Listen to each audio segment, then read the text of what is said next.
मेरे प्यारे दोस्तों, आप सभी लोगों का एक बार फिर से YRS क्लास में बहुत बहुत स्वागत है। दोस्तों, आज की इस वीडियो में यूपी बोर्ड के द्वारा जारी किया गया विज्ञान का मॉडल पेपर जो कि आप लोगों के सामने है। जैसा कि दोस्तों इसके पहले के वीडियो में मैंने आप लोगों को विज्ञान में जो आपका खंड खा था अर्थात रसायन विज्ञान था, इसमें दोस्तों जितने भी बहुविकल्पी से लेकर अति लघुत्तरीय विस्तृत तक के जितने भी प्रश्न थे, मैंने इसके पहले के वीडियो में आप सभी लोगों को अच्छे तरीके से पढ़ा दिया था। तो दोस्तों, यदि आपने अभी तक वो वीडियो नहीं देखे हैं तो नीचे डिस्क्रिप्शन लिंक दिया गया है, वहां जाकर आप इस वीडियो को अच्छे तरीके से देख सकते हैं। तो फ्रेंड, आज की इस वीडियो में मैं आप लोगों के सामने खंड का अर्थात जीव विज्ञान के जितने भी बहुविकल्पी से लेकर अतिलघुत्तरी के महत्वपूर्ण प्रश्न हैं, मैं इस वीडियो में अच्छे तरीके से आप लोगों को बताने वाला हूं और मैं ये आशा करता हूं कि आप इस वीडियो को अंत तक जरूर देखेंगे। तो दोस्तों, प्रश्न नंबर 9 का आपके सामने यहां से कह रहा है, निम्नलिखित में से कौन मानव में मादा जनन तंत्र का भाग नहीं है? तो फ्रेंड, यहां से 4 ऑप्शन कह रहा है। पहला है अंडाशय, गर्भाशय, शुक्रवाहिका, डिंबवाहिनी। यानी दोस्तों, कौन सा मादा जनन तंत्र का भाग नहीं है? जबकि दोस्तों 3 तंत्र भाग है मादा के और 1 भाग नहीं है। जो भाग नहीं है उस पर हमें निशान लगाना है। तो फ्रेंड, यहाँ अंडाशय है, गर्भाशय है, शुक्रवाहिका है और डिंबवाहिनी है। तो फ्रेंड, इन चारों ऑप्शन में ऑप्शन नंबर जो आपका तीसरा है, शुक्रवाहिका जो है, ये मानव में मादा जनन तंत्र का भाग नहीं है। अर्थात जो आपका शुक्रवाहिका होता है यह आपका नर जनन तंत्र का भाग होता है। अब दोस्तों, प्रश्न नंबर ख आपके सामने यहां से कह रहा है, जीवाश्म ऊर्जा का स्रोत है पवन ऊर्जा, सौर ऊर्जा, कोयला या जल विद्युत। तो दोस्तों, आपको याद क्या रखना है, जो आपका जीवाश्म ऊर्जा होता है वह इन चारों ऑप्शन में ऑप्शन नंबर आपका तीसरा अर्थात कोयला है। यानी दोस्तों, जीवाश्म ऊर्जा का जो स्रोत होता है वो आपका कोयला होता है, जो कि इन चारों ऑप्शन में ऑप्शन नंबर आपका तीसरा सही है। अब दोस्तों, प्रश्न नंबर ग आपके सामने यहां से कह रहा है, पवन चक्कियों का उपयोग किन कार्यों को करने में होता है? यानी दोस्तों, जो आपकी पवन चक्की होती है उसका उपयोग हमें किस कार्यों में करने के लिए करना पड़ता है?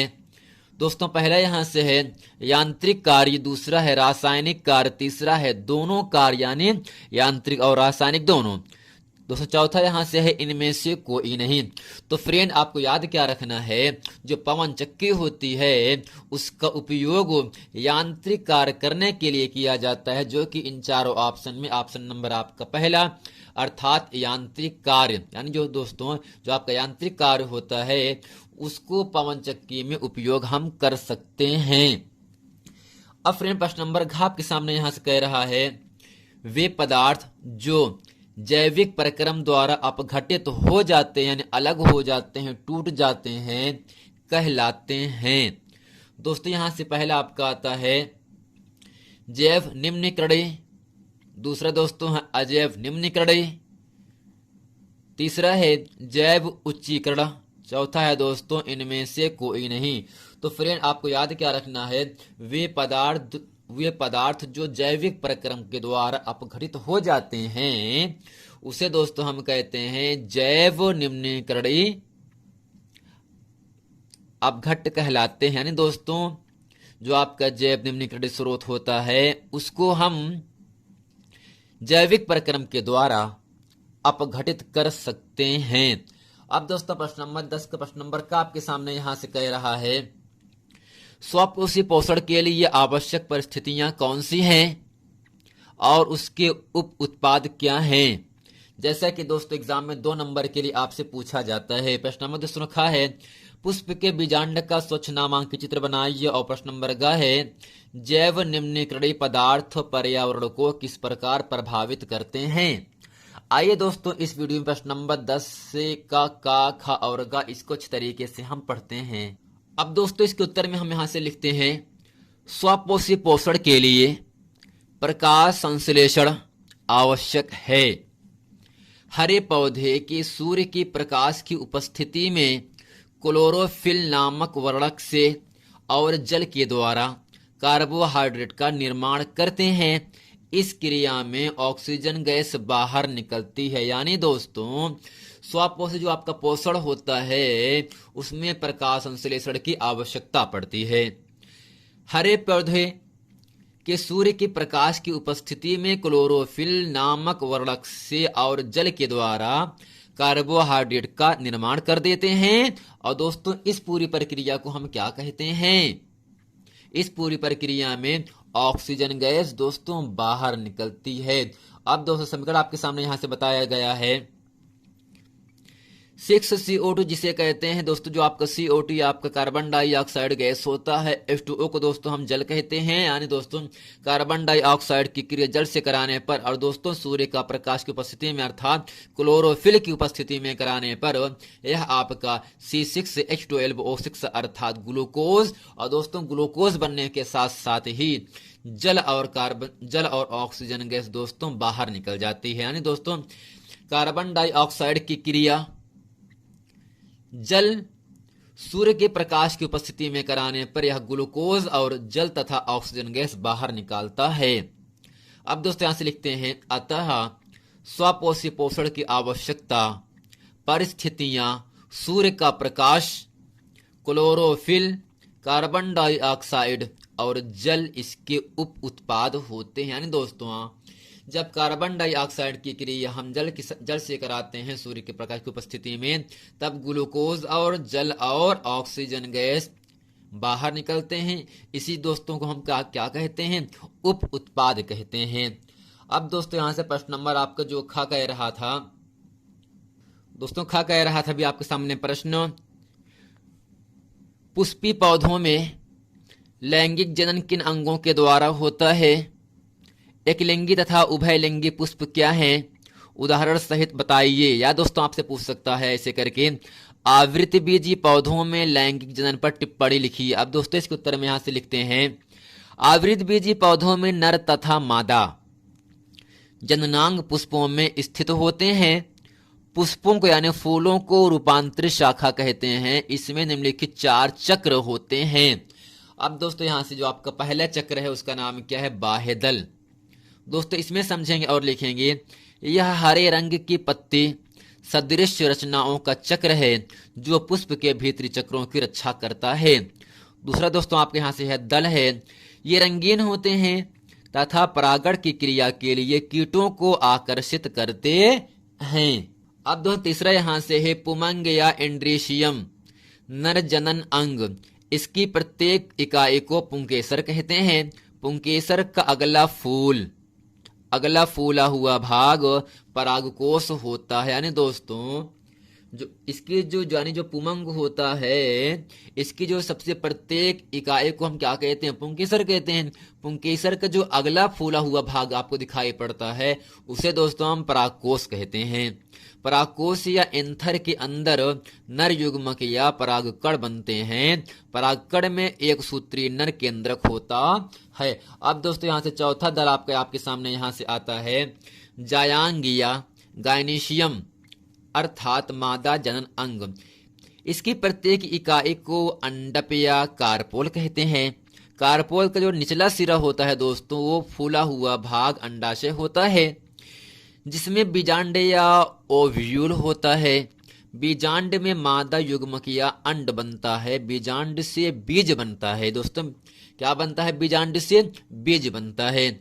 जिन जंतुओं में नर और मादा युग्मक अलग अलग शरीरों में बनते हैं उन्हें एक लिंगी कहते हैं।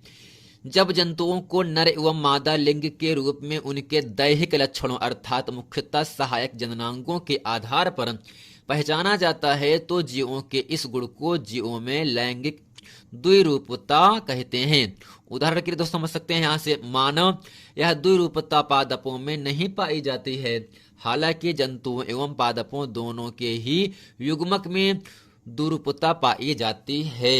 अब दोस्तों यहाँ समझ लेते हैं यदि एक लिंगी पुष्प नर पुष्प या मादा पुष्प एक ही पौधे पर उपस्थित हों यानी एक ही पौधे पर रहें तब पौधों उभयलिंगी उभयलिंगाश्रयी कहा जाता है। यदि नर पुष्प व मादा पुष्प अलग अलग पौधा धारण करें तब यह पौधा एकलिंगी सरई कहलाता है। दोस्तों उम्मीद करते हैं आवृतबीजी पौधों में लैंगिक जननपट कैसे क्या कार्य करते हैं। अब दोस्तों प्रश्न नंबर ग आपके सामने कह रहा था। दोस्तों प्रश्न नंबर ग है जैव निम्नीकरणीय पदार्थ पर्यावरण को किस प्रकार प्रभावित करते हैं। दोस्तों इसमें लिखेंगे जैव निम्नीकरणीय पदार्थ जैसे फलों और सब्जियों के छिलके, फलों और सब्जियों के छिलके बड़ी मात्रा में पर्यावरण को प्रदूषित करते हैं अर्थात गंदा कर देते हैं। इनमें से दुर्गंध और फैलती है। तो दूसरा यहां से है जैव निम्नीकरणीय पदार्थ कई प्रकार की बीमारियों को फैलाने के कारक बनते हैं। उनसे पर्यावरण में हानिकारक जीवाणु बढ़ते हैं। दोस्तों उम्मीद करते हैं प्रश्न नंबर 10 का प्रश्न नंबर गा इसे अच्छे तरीके से आप समझ गए होंगे। अब दोस्तों प्रश्न नंबर 11 का आपके सामने यहां से कह रहा है कायिक प्रवर्धन क्या है, उदाहरण सहित वर्णन कीजिए। अब दोस्तों इसी के साथ यहाँ पर आपके सामने इसका अथवा का प्रश्न कह रहा है मादा जनन तंत्र का स्वच्छ नामांकित चित्र बनाइए तथा इसका संक्षिप्त टिप्पणी लिखिए। अब दोस्तों इन दोनों में केवल एक करना है और एक करने के बाद दोस्तों आपको 4 नंबर की प्राप्ति होगी। आइए दोस्तों हम समझते हैं कायिक प्रवर्धन क्या है, उदाहरण के द्वारा इसे हम आप लोगों को अच्छे तरीके से समझाते भी हैं। अब दोस्तों काली पेन से हम हेडिंग करके लिखते हैं यहां से कायिक प्रवर्धन। दोस्तों इसमें लिखेंगे प्रजनन की वह विधि जिसमें पौधों के कुछ भाग जड़ जैसे जड़, तना तथा पत्तियां उपयुक्त परिस्थितियों में विकसित होकर नया पौधा उत्पन्न करते हैं कायिक प्रवर्धन कहलाता है। यानी दोस्तों प्रजनन की वह प्रक्रिया जिसमें पौधों के कुछ भाग जैसे दोस्तों जड़ है, तना है, पत्ती है उपयुक्त परिस्थितियों में विकसित होकर यानी बड़े होकर के नया पौधा उत्पन्न कर देते हैं। अगर दोस्तों नया पौधे उत्पन्न कर रहे हैं, नए पौधे को जन्म दे रहे हैं तो दोस्तों इसे हम कहते हैं कायिक प्रवर्धन। इस विधि से उत्पन्न सभी पौधे आनुवंशिक रूप से जनक पौधे के समान ही होते हैं। अब दोस्तों यहां से हेडिंग करते हैं उदाहरण। इसमें लिखेंगे गन्ना, गुलाब, अंगूर आदि। यह पद्धति केला, संतरा, गुलाब एवं चमेली जैसे उन पौधों के लिए भी उपयोगी होती है जो बीज उत्पन्न करने की क्षमता खो चुके होते हैं। दोस्तों उम्मीद करते हैं कायिक प्रवर्धन क्या है, उदाहरण के द्वारा हम इसे अच्छे तरीके से आप लोगों को समझा भी दिए हैं। अब दोस्तों प्रश्न नंबर 11 का अथवा प्रश्न आपके सामने कह रहा है। तो दोस्तों प्रश्न नंबर 11 प्रश्न नंबर ख कह रहा है लिंग गुणसूत्र किसे कहते हैं, मानव में लिंग निर्धारण की प्रक्रिया को समझाइए। या दोस्तों आपसे पूछ सकता है यहां से नीचे कह रहा है जीवाश्म क्या है, वे जैव विकास प्रक्रम के विषय में क्या दर्शाते हैं। दोस्तों इन दोनों में केवल आपको एक ही करना है और आपको जो अच्छे तरीके से याद हो उसी को ही आपको करना है और आपको 4 नंबर की प्राप्ति होगी यदि आप इस प्रश्न को अच्छे तरीके से लिख लेंगे तो। आइए दोस्तों हम समझते हैं लिंग गुणसूत्र किसे कहते हैं। अब दोस्तों इसके उत्तर में हेडिंग करते हैं हम यहां से लिंग गुणसूत्र। इसमें लिखेंगे मनुष्य में प्रत्येक कोशिका 23वें जोड़े गुणसूत्र पाए जाते हैं। इनमें से 22 जोड़े एक समान होते हैं जिन्हें ऑटोसोम्स कहते हैं। 23वां जोड़ा अन्यों से भिन्न होता है, इसे लिंग गुणसूत्र कहते हैं। नर के 23वें जोड़े के गुणसूत्रों को इन्हें XY से व्यक्त करते हैं तथा मादा में यह XX होता है। अब दोस्तों हेडिंग यहां से करते हैं मानव में लिंग निर्धारण। इसमें दोस्तों लिखते हैं पहला करके मानव में 23 जोड़े गुणसूत्र अर्थात 46 गुणसूत्र होते हैं। मानव में गुणसूत्र 2 प्रकार के होते हैं। दोस्तों आपको याद क्या रखना है, मनुष्य के अंदर जो गुणसूत्र पाया जाता है वो आपका 2 प्रकार का होता है। दोस्तों पहला क्या है आपका लिंग सूत्र जिसे कहते हैं लिंग गुणसूत्र। दोस्तों इसमें लिखेंगे वे गुणसूत्र जो लिंग का निर्धारण करते हैं, यानी पुल्लिंग है या स्त्रीलिंग है। ठीक दोस्तों, यानी वे गुणसूत्र जो लिंग का निर्धारण करते हैं लिंग गुणसूत्र कहलाते हैं। मानव में गुणसूत्र का 23वां जोड़ा लिंग सूत्र का होता है। मादा में यह यक्ष यक्ष रूप में और नर में यह यक्ष वाई के रूप में होता है। अब दोस्तों दूसरा यहां से नंबर आपसे सामने कह रहा है अलिंग सूत्र या अलिंग गुणसूत्र। दोस्तों इसमें लिखेंगे लिंग गुणसूत्रों के अतिरिक्त शेष गुणसूत्र जो शरीर के सभी लक्षणों का निर्धारण करते हैं अलिंग गुणसूत्र कहलाते हैं। इन्हें ऑटोसोम्स भी कहते हैं। ये संख्या में 22 जोड़े अथवा 44 गुणसूत्र होते हैं। तो फ्रेंड उम्मीद करते हैं लिंग गुणसूत्र किसे कहते हैं, मानव में लिंग निर्धारण की प्रक्रिया कैसे होती है, इसको अच्छे तरीके से आप लोग समझ गए होंगे। आइए दोस्तों हम चलते हैं आपको लेकर प्रश्न नंबर 12 का, प्रश्न नंबर 12 के अथवा प्रश्न में। अब दोस्तों प्रश्न नंबर 12 आपके सामने कह रहा है मानव पाचन तंत्र का नामांकित चित्र बनाकर आमाशय तथा क्षुद्रांत में होने वाली पाचन क्रिया का वर्णन कीजिए। या दोस्तों आपसे पूछा है, यहां से गया है पादपों में परिवहन से आप क्या समझते हैं, पौधों में जल भोजन तथा अन्य पदार्थों के स्थानांतरण को स्पष्ट कीजिए। दोस्तों इन दोनों प्रश्नों में केवल आपको एक करना है, जो आपको अच्छे तरीके से याद हो उसी को केवल आपको करना, और आपको दोस्तों 7 नंबर की प्राप्ति होगी। 3 2 5 2 7, अर्थात दोस्तों इन दोनों प्रश्नों में केवल एक प्रश्न को करने से आपको 7 नंबर की प्राप्ति होती है। आइए दोस्तों प्रश्न नंबर 12 का जो अथवा का प्रश्न है, पादपों में परिवहन से आप क्या समझते हैं, पौधों में जल भोजन तथा अन्य पदार्थों के स्थानांतरण को स्पष्ट कीजिए। अच्छे तरीके से हम इस प्रश्नों के उत्तर को समझते हैं। अब दोस्तों इसके उत्तर में हेडिंग करते हैं यहां से हम पादप परिवहन।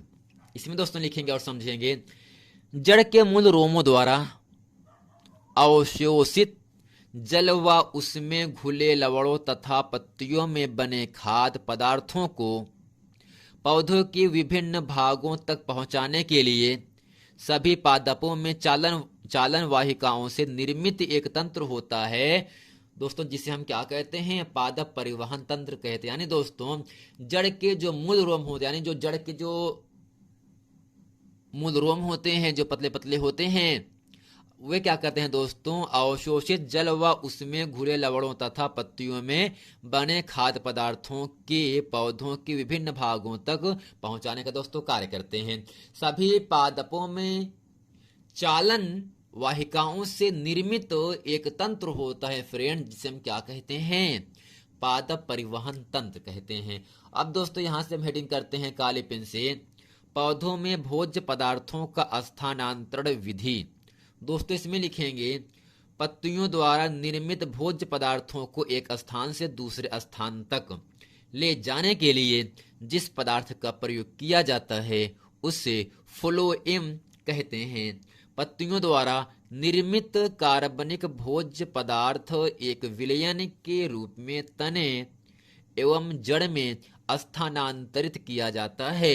इस प्रकार पौधों में कार्बनिक भोज्य पदार्थों एवं विलेयों के स्थानांतरण का वर्णन 2 प्रकार से किया जा सकता है, जो दोस्तों निम्न है।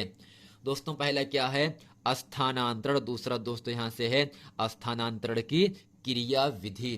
दोस्तों उम्मीद करते हैं पादपों में परिवहन से आप क्या समझते, इसकी परिभाषा और पौधों में जल भोजन तथा अन्य पदार्थों के स्थानांतरण को स्पष्ट रूप से मैंने आप लोगों को समझा दिया। तो फ्रेंड उम्मीद करते हैं ये पूरा प्रश्न वीडियो अच्छे तरीके से आप लोगों को समझ में आ गया होगा। मिलते हैं फ्रेंड नेक्स्ट वीडियो में, तब तक के लिए थैंक यू। यदि आपने इसके पहले का वीडियो नहीं देखे हैं, खंड का भौतिक विज्ञान, खंड का रसायन विज्ञान आप नहीं देखे हैं, तो आपसे निवेदन है कि इस मॉडल पेपर के जितने भी प्रश्न हैं वो सभी प्रश्न एग्जाम की दृष्टि से बहुत ही महत्वपूर्ण प्रश्न हैं। आप लोगों को ये पूरा मॉडल पेपर अच्छी तरीके से तैयार होना बहुत जरूरी है, जो कि एग्जाम की दृष्टि से बहुत ही महत्वपूर्ण सिद्ध होने वाला है। मिलते हैं फ्रेंड नेक्स्ट वीडियो में, तब तक के लिए थैंक यू।